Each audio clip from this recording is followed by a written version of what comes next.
Hello नमस्कार मेरे प्रिय बंधुओं, मैं अनूप सर आप सभी का अपने परिवार फैंटास्टिक कॉन्सेप्ट में दिल खोल कर स्वागत करता हूं। मेरे प्रिय बंधुओं, मैं आज इस सेशन में क्लास 10 की फिजिक्स चैप्टर 2 के बारे में यहाँ पे डिस्कशन करने वाला हूँ। आज का पूरा सेशन क्या रहेगा? Human I and colourful world.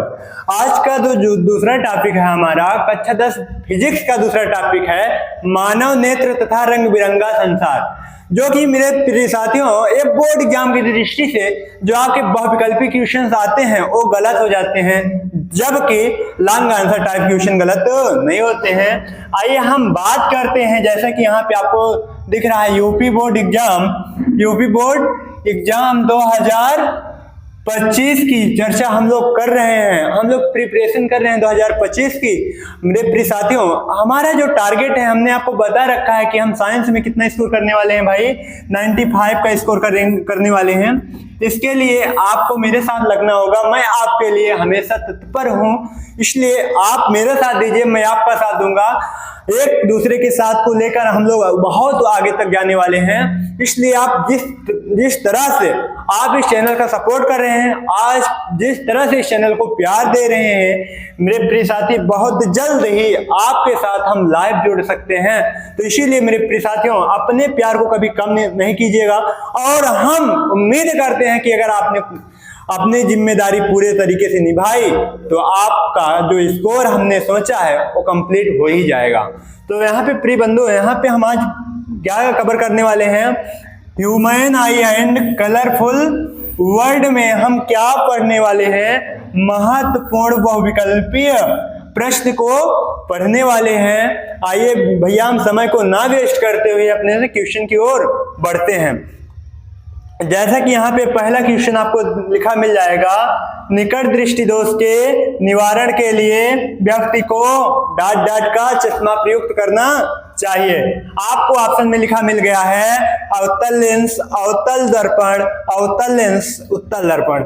मेरे प्रिय साथियों, आपको यहाँ पे जल्दबाजी नहीं करना है, आपको सिर्फ एक सही विकल्प का चयन करना है। आपको पहले ध्यान से क्वेश्चन को पढ़ना है, क्वेश्चन कह क्या रहा है। अगर आप क्वेश्चन सही से नहीं पढ़ते हैं तो आप क्वेश्चन को गलत कर देंगे, आप आंसर ठीक से नहीं कर पाएंगे। तो भैया आपको क्वेश्चन पढ़ना बहुत जरूरी है। तो यहाँ पे सबसे पहले हम देखें, अगर निकट दृष्टि दोष के निवारण हेतु हम क्या करते हैं, किस लेंस का प्रयोग करते हैं? तो हमारा जवाब हो जाएगा अवतल लेंस का प्रयोग करते हैं। निकट के लिए हम अवतल लेंस का प्रयोग करते हैं और दूरदृष्टि दोष के लिए हम दूरदृष्टि के लिए हम क्या करते हैं? दूरदृष्टि दोष के निवारण हेतु हम क्या करते हैं? यहाँ पे उत्तल लेंस का प्रयोग करते हैं। इस बात को आप नोट डाउन करके रखेंगे। अगर आपसे पूछ लिया जाए कि हम दूरदृष्टि दोष के निवारण हेतु किस लेंस का प्रयोग करेंगे, तो आपका जवाब होना चाहिए क्या? कौन सा लेंस होना चाहिए? उत्तल लेंस होना चाहिए। आइए क्वेश्चन 2 की बात करते हैं। क्वेश्चन 2 हमारा दे रखा है भैया, प्रकाश का प्रकीर्णन सबसे कम होता है। ऑप्शन पहले पढ़िएगा। सबसे पहला काम आप करिएगा, क्वेश्चन को बहुत बेहतरीन तरीके से पढ़िएगा। उसके बाद एक एक करके पहले ऑप्शन को पढ़िएगा, पहले ही टिक मत मारिएगा। कभी भी आप जल्दबाजी में, कहते हैं ना, जोश में होश खो बैठेंगे। आपको जोश में होश को नहीं खोना है, जोश में होश को बनाए रखना है। अपने जोश में होश को अगर बना के आप सॉल्व करेंगे क्वेश्चन को तो आप बहुत अच्छा मार्क्स का आने वाला है।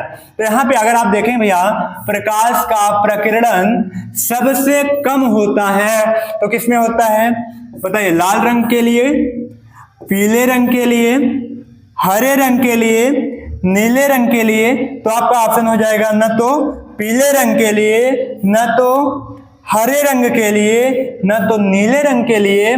तो भैया बचा क्या? वही सही है। बचा किसके लिए? लाल रंग के लिए। किसके लिए? लाल रंग के लिए जो प्रकाश का प्रकीर्णन होता है वो सबसे कम होता है। इसीलिए हमें लाल जो होती है वस्तुएं जल्दी से दिखाई दे देती हैं। लाल वस्तुएं और वस्तुओं की अपेक्षा हमें जल्दी दिखाई दे देती हैं। इसीलिए आप कहीं देखे होंगे रोड पे जो सिग्नल लगते हैं वो हमेशा रेड कलर के लगते हैं, रेड सिग्नल लगते हैं ना। किस लिए लगाए जाते हैं रेड सिग्नल? ताकि अन्य कलर की अपेक्षा ये कलर जल्दी हमें दिख जाता है। इसीलिए हर जगह रेड क्रॉस के स्थान पे हम किस रंग का प्रयोग करते हैं, किस कलर का प्रयोग करते हैं भैया?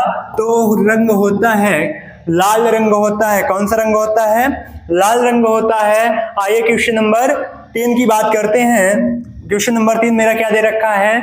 आकाश के नीले दिखने का कारण है। आपसे पूछ रखा है कि आकाश के नीले रंग का दिखने का कारण है। आपको बताना है क्या आकाश परावर्तन के कारण नीला दिखाई देता है? क्या आकाश अपवर्तन के कारण नीला दिखाई देता है? क्या प्रकाश प्रकीर्णन के कारण नीला दिखाई देता है? क्या प्रकाश विक्षेपण के कारण नीला दिखाई देता है? तो आपका जवाब होना चाहिए सर ना तो परावर्तन के कारण दिखाई देता है, ना तो अपवर्तन के कारण दिखाई देता है, ना तो विक्षेपण के कारण दिखाई देता है तो केवल और केवल प्रकाश के प्रकीर्णन के कारण दिखाई देता है। आकाश जो नीला दिखाई देता है वो प्रकाश के प्रकीर्णन के कारण हमें आकाश नीला दिखाई देता है। और चंद्रमा पर से आप देखेंगे तो आकाश कैसे दिखाई देगा, इसका आप आंसर जरूर करेंगे। अगर आकाश को आप चंद्रमा पर से देखेंगे, कहां देखेंगे? चंद्रमा पर से देखेंगे तो ये भैया कैसा दिखाई देगा, इसको आप आंसर करेंगे। इस क्वेश्चन का आप कमेंट बॉक्स में क्या करेंगे? जवाब जरूर देंगे। हम इस क्वेश्चन का आंसर आपसे उम्मीद करते हैं कि इस क्वेश्चन का आंसर आप जरूर देंगे। तो आइए हम क्वेश्चन नंबर नेक्स्ट बात करते हैं, क्वेश्चन नंबर 4 की।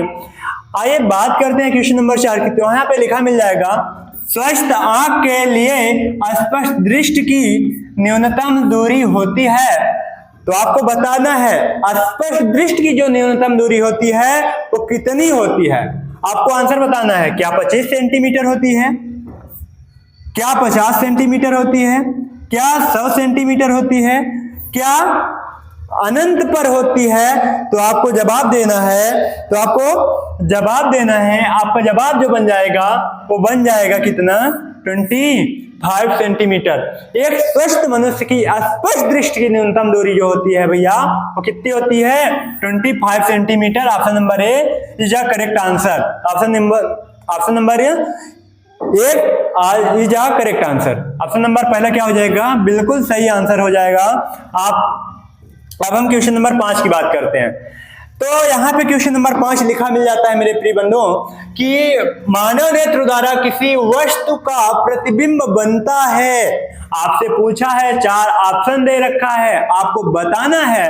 एक सही आंसर का, एक सही विकल्प का चयन करना है। आपको जल्दबाजी नहीं करनी है। हम बार बार कह रहे हैं मेरे प्रिय बंधुओं, आपको जल्दबाजी नहीं करनी है, कोई हड़बड़ी नहीं करनी है, जल्दबाजी नहीं दिखानी है। जोश में होश को नहीं खोना है। कहते हैं ना, जोश में होश को हम लोग खो देते हैं, बट ऐसा नहीं करना चाहिए। क्या मानव नेत्र द्वारा किसी वस्तु का प्रतिबिंब बनता है? कहां पे बनता है? क्या कार्निया पे बनता है? क्या आइरिस पर बनता है? क्या पुतली पर बनता है? क्या रेटिना पर बनता है? तो मेरे प्रिय बंधुओं, मैं आपसे कह सकता हूं कि कार्निया पे तो नहीं बनता है, आइरिस पे तो नहीं बनता है, पुतली तो नहीं बनता है, तो बनता किस पे है? तो रेटिना पे बनता है, जो कि option number D correct answer होगा। बिल्कुल करेक्ट आंसर होगा, रेटिना पे। Option number D is the correct answer. मानव नेत्र द्वारा किसी भी वस्तु का जो प्रतिबिंब बनता है वो किस पे जाके बनता है? रेटिना पे बनता है। अब नेक्स्ट क्वेश्चन की बात करें, क्वेश्चन नंबर 6। तो यहां पे लिखा मिल जाएगा, श्वेत प्रकाश को प्रिज्म से गुजारे जाने पर अधिक विचलन होता है। किसमें? पीले रंग में, हरे रंग में, नारंगी रंग में, नीले रंग में। तो श्वेत प्रकाश को जब प्रिज्म से गुजारा जाता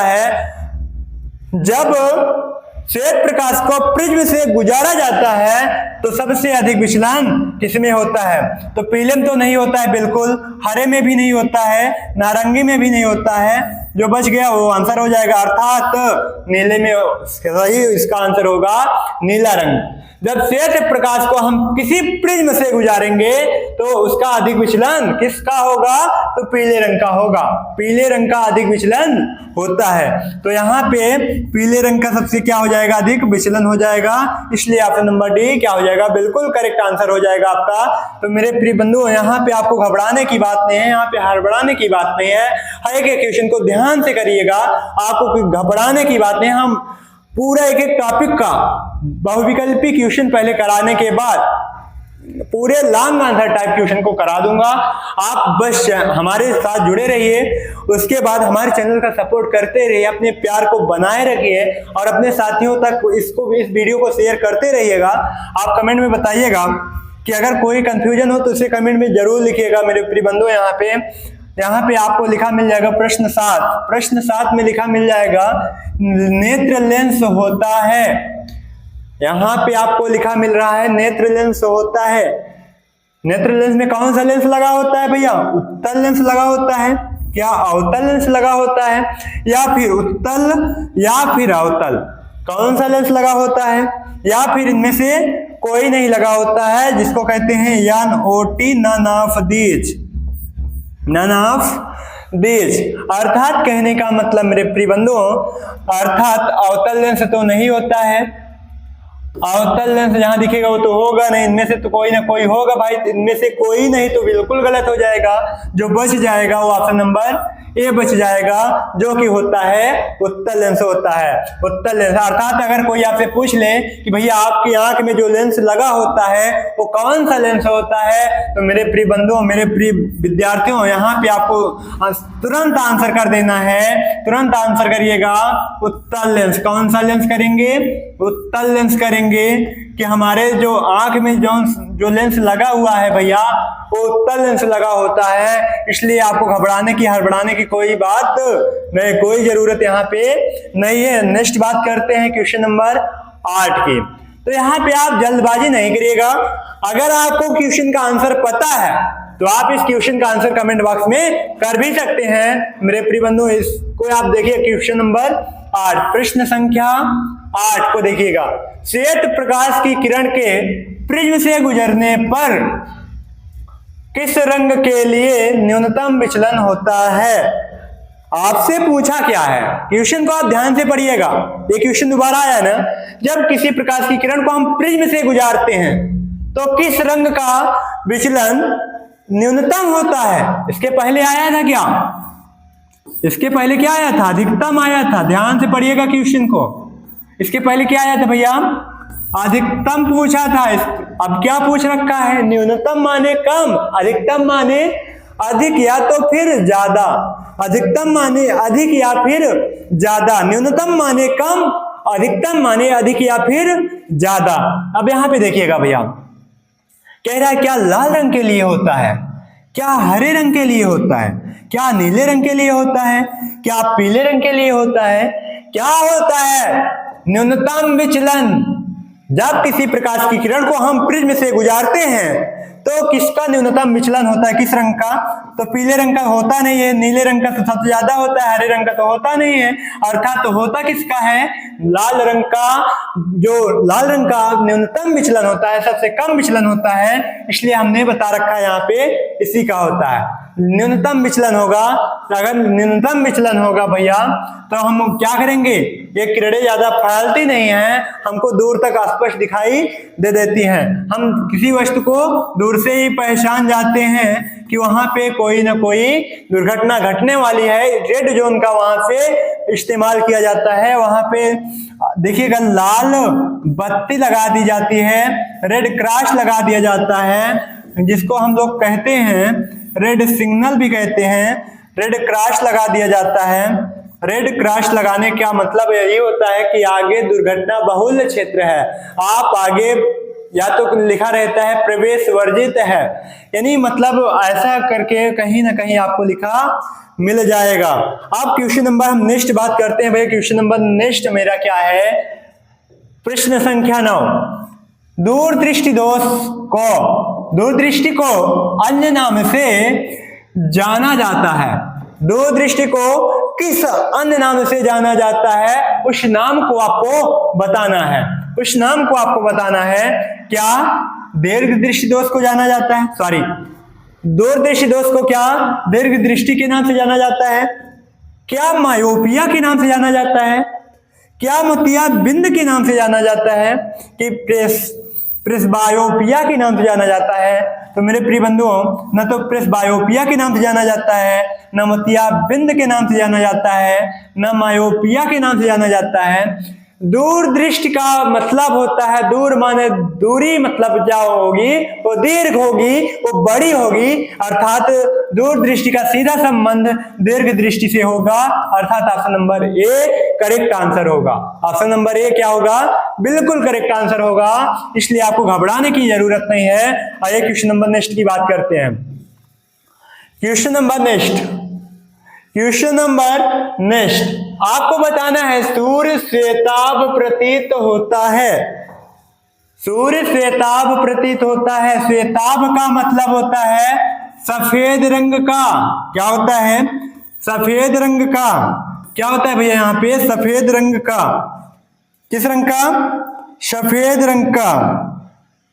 सूर्य कैसे दिखाई देता है? सफेद रंग का।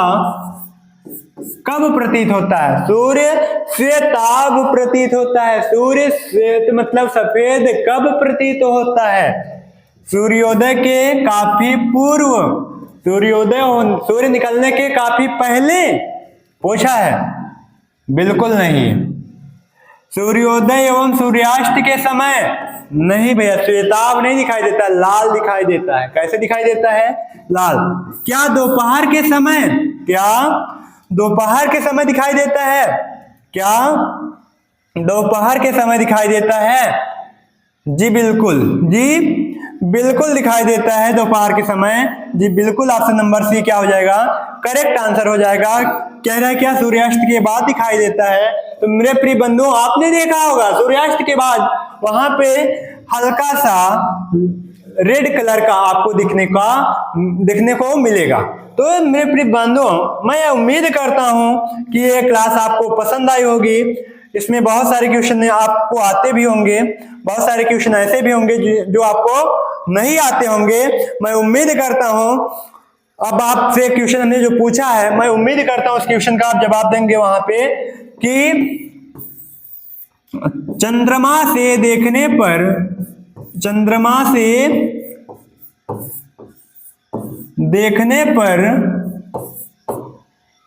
आकाश कैसे दिखाई देता है? आकाश किस रंग का दिखाई देता है? ठीक, इस क्वेश्चन का आपको आंसर करना है। तो मेरे प्रिय साथियों, मैं उम्मीद करता हूं कि ये क्लास आपको बहुत पसंद आई होगी। अगर ये क्लास आपको पसंद आई है तो कमेंट बॉक्स में अपना कमेंट करके अपनी राय को जरूर दीजिएगा। अगर कोई भी डाउट रह जाता है, कोई भी गलती हो भी जाती है, तो आप अपने कमेंट में जरूर बताएंगे, ताकि हम नेक्स्ट वीडियो में उसका सॉल्यूशन लेके आए, उसको दुरुस्त करके आए। आगे की क्लासें ऐसे ही रेगुलर चलती रहेंगी।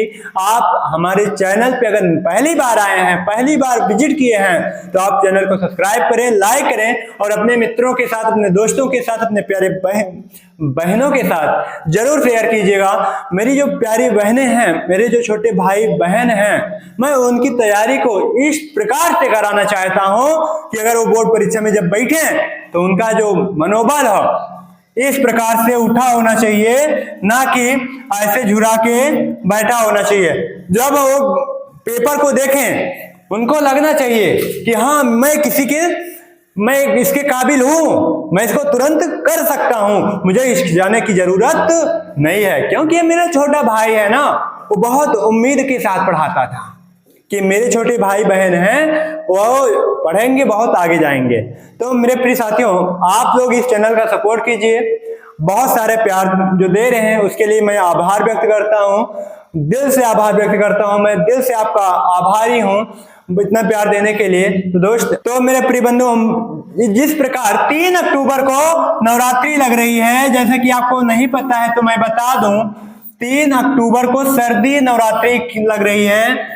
सर्दी नवरात्रि की आप सभी प्यारे भाइयों एवं बहनों को फैंटास्टिक कॉन्सेप्ट की तरफ से, अनूप सर की तरफ से आप सभी को ढेरों सारे शुभकामनाएं। माता रानी आप सभी का पेपर बहुत अच्छे से निकलवाएं, आप सब बोर्ड परीक्षा में बहुत अच्छा नंबर लाए, जिससे कि आपके माता पिता का और मेरा मनोबल ऊंचा रहे। मैं आपके लिए हमेशा ऐसे ही तैयारी को लेके आता रहूंगा। तो दोस्त मिलते हैं नेक्स्ट टॉपिक के साथ नेक्स्ट वीडियो में, तब तक के लिए थैंक यू सो मच।